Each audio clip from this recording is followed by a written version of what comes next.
Dans chaque lettre, Marthe me demandait d'aller chez elle. Son insistance me rappelait celle d'une de mes tantes fort dévotes, me reprochant de ne jamais aller sur la tombe de ma grand-mère. Je n'ai pas l'instinct du pèlerinage. Ces devoirs ennuyeux localisent la mort, l'amour. Ne peut-on penser à une morte ou à sa maîtresse absente ailleurs qu'en un cimetière ou dans certaines chambres? Je n'essayais pas de l'expliquer à Marthe et lui racontais que je me rendais chez elle. De même, à ma tante, que j'étais allée au cimetière. Pourtant, je devais aller chez Marthe, mais dans de singulières circonstances. Je rencontrai un jour sur le réseau cette jeune fille suédoise à laquelle ses correspondants défendaient de voir Marthe. Mon isolement me fit prendre goût aux enfantillages de cette petite personne. Je lui proposai de venir goûter à J, en cachette, le lendemain. Je lui cachai l'absence de Marthe pour qu'elle ne s'effarouchât pas et ajoutai même combien elle serait heureuse de la revoir. J'affirme que je ne savais au juste ce que je comptais faire. J'agissais comme ces enfants qui, liant connaissance, cherchent à s'étonner entre eux. Je ne résistais pas à voir surprise ou colère sur la figure d'ange de Svea quand je serais tenue de lui apprendre l'absence de Marthe. Oui, c'était sans doute ce plaisir puéril d'étonner parce que je ne trouvais rien à lui dire de surprenant, tandis qu'elle bénéficiait d'une sorte d'exotisme et me surprenait à chaque phrase. Rien de plus délicieux que cette soudaine intimité entre personnes qui se comprennent mal. Elle portait au cou une petite croix d'or émaillée de bleu qui pendait sur une robe assez laide que je réinventais à mon goût. Une véritable poupée vivante. Je sentais croître mon désir de renouveler ce tête-à-tête ailleurs qu'en un wagon. Ce qui gâtait un peu son air de couventine, c'était l'allure d'une élève de l'école Pigier, où d'ailleurs elle étudiait 1 heure par jour, sans grand profit, le français et la machine à écrire. Elle me montra ses devoirs dactylographiés. Chaque lettre était une faute, corrigée en marge par le professeur. Elle sortit d'un sac à main affreux, évidemment son œuvre, un étui à cigarette orné d'une couronne comtale. Elle m'offrit une cigarette. Elle ne fumait pas, mais portait toujours cet étui parce que ses amis fumaient. Elle me parlait de coutumes suédoises que je feignais de connaître. Nuit de la Saint-Jean, confiture de myrtille. Ensuite, elle tira de son sac une photographie de sa sœur jumelle, envoyée de Suède la veille. À cheval, toute nue, avec sur la tête un chapeau haut de forme de leur grand-père. Je devins écarlate. Sa sœur lui ressemblait tellement que je la soupçonnais de rire de moi et de montrer sa propre image. Je me mordais les lèvres pour calmer leur envie d'embrasser cette espiègle naïve. Je dus avoir une expression bien bestiale, car je la vis peureuse, cherchant des yeux le signal d'alarme. Le lendemain, elle arriva chez Marthe à 4 heures. Je lui dis que Marthe était à Paris, mais rentrerait vite. J'ajoutais « Elle m'a défendu de vous laisser partir avant son retour. » Je comptais ne lui avouer mon stratagème que trop tard. Heureusement, elle était gourmande. Ma gourmandise à moi prenait une forme inédite.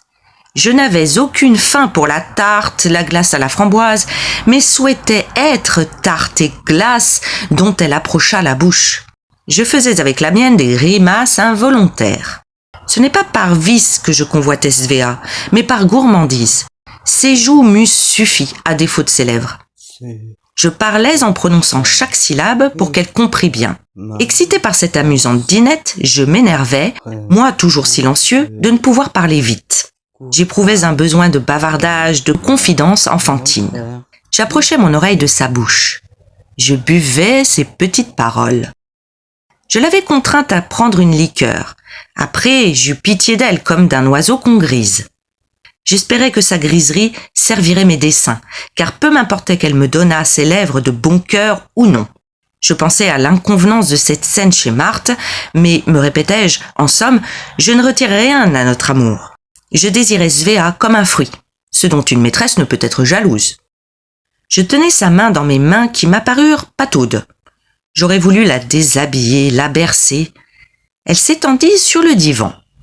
Je me levai, me penchai à l'endroit où commençaient ses cheveux, duvet encore. Je ne concluais pas de son silence que mes baisers lui fissent plaisir. Mais, incapable de s'indigner, elle ne trouvait aucune façon polie de me rebousser en français. Je mordillais ses joues, m'attendant à ce qu'un jus sucré jaillisse, comme des pêches. Enfin, j'embrassai sa bouche. Elle subissait mes caresses, patiente victime, fermant cette bouche et les yeux. Son seul geste de refus consistait à remuer faiblement la tête de droite à gauche et de gauche à droite. Je ne me méprenais pas, mais ma bouche y trouvait l'illusion d'une réponse. Je restais auprès d'elle comme je n'avais jamais été auprès de Marthe. Cette résistance, qui n'en était pas une, flattait mon audace et ma paresse. J'étais assez naïf pour croire qu'il en irait de même ensuite et que je bénéficierais d'un viol facile. Je n'avais jamais déshabillé de femme, j'avais plutôt été déshabillée par elle. Aussi, je m'y pris maladroitement, commençant par ôter ses souliers et ses bas. Je baisais ses pieds et ses jambes. Mais quand je voulus dégrafer son corsage, Svea se débattit comme un petit diable qui ne veut pas aller se coucher et qu'on dévait de force. Elle me rouait de coups de pied. J'attrapais ses pieds au vol, je les emprisonnais, les baisais. Enfin, la satiété arriva, comme la gourmandise s'arrête après trop de crème et de friandises. Il fallut bien que je lui apprisse ma supercherie et que Marthe était en voyage. Je lui fis promettre, si elle rencontrait Marthe, de ne jamais lui raconter notre entrevue. Je ne lui avouai pas que j'étais son amant, mais le lui laissai entendre. Le plaisir du mystère lui fit répondre « À demain », quand, rassasié d'elle, je lui demandai par politesse si nous nous reverrions un jour. Je ne retournai pas chez Marthe, et peut-être Svea ne vint-elle pas sonner à la porte close. Je sentais combien blâmable, pour la morale courante, était ma conduite, car sans doute sont-ce les circonstances qui m'avaient fait paraître Svea si précieuse. Ailleurs que dans la chambre de Marthe, l'eussé-je désiré. Mais je n'avais pas de remords. Et ce n'est pas en pensant à Marthe que je délaissais la petite Suédoise, mais parce que j'avais tiré d'elle tout le sucre. Quelques jours après, je reçus une lettre de Marthe. Elle en contenait une de son propriétaire, lui disant que sa maison n'était pas une maison de rendez-vous, quel usage je faisais de la clé de son appartement où j'avais emmené une femme. « J'ai une preuve de ta traîtrise », ajoutait Marthe. Elle ne me reverrait jamais.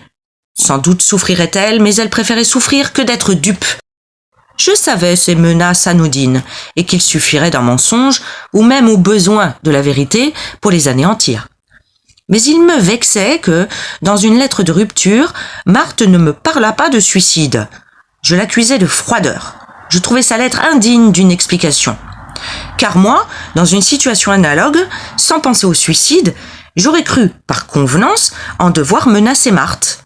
Trace indélébile de l'âge et du collège, je croyais certains mensonges commandés par le code passionnel. Une besogne neuve, dans mon apprentissage de l'amour, se présentait, m'innocentait vis-à-vis de Marthe, et l'accusait d'avoir moins de confiance en moi qu'en son propriétaire. Je lui expliquais combien habile était cette manœuvre de la coterie marin. En effet, Svea était venue la voir un jour où j'écrivais chez elle, et si j'avais ouvert, c'est parce que, ayant aperçu la jeune fille par la fenêtre, et sachant qu'on l'éloignait de Marthe, je ne voulais pas lui laisser croire que Marthe lui tenait rigueur de cette pénible séparation. Sans doute venait-elle en cachette et au prix de difficultés sans nombre. Ainsi pouvais-je annoncer à Marthe que le cœur de Svea lui demeurait intact. Et je terminais en exprimant le réconfort d'avoir pu parler de Marthe chez elle avec sa plus intime compagne. Cette alerte me fit maudire l'amour qui nous force à rendre compte de nos actes, alors que j'eusse tant aimé n'en jamais rendre compte. À moi, pas plus qu'aux autres. Il faut pourtant, me disais-je, que l'amour offre de grands avantages puisque tous les hommes remettent leur liberté entre ses mains.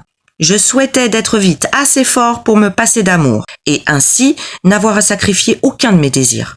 J'ignorais que, servitude pour servitude, il vaut encore mieux être asservi par son cœur que l'esclave de ses sens. Comme l'abeille butine et enrichit la ruche, de tous ses désirs qui la prennent dans la rue, un amoureux enrichit son amour. Il en fait bénéficier sa maîtresse. Je n'avais pas encore découvert cette discipline qui donne aux natures infidèles la fidélité. Qu'un homme convoite une fille et reporte cette chaleur sur la femme qu'il aime, son désir plus vif parce que insatisfait laissera croire à cette femme qu'elle n'a jamais été mieux aimée. On la trompe, mais la morale, selon les gens, est sauve. À de tels calculs commence le libertinage. Qu'on ne condamne donc pas trop vite certains hommes capables de tromper leur maîtresse au plus fort de leur amour. Qu'on ne les accuse pas d'être frivoles. Ils répugnent à ce subterfuge et ne songent même pas à confondre leur bonheur et leur plaisir. Marthe attendait que je me disculpasse. Elle me supplia de lui pardonner ses reproches. Je le fis, non sans façon. Elle écrivit au propriétaire, le priant ironiquement d'admettre qu'en son absence, j'ouvrisse à une de ses amies.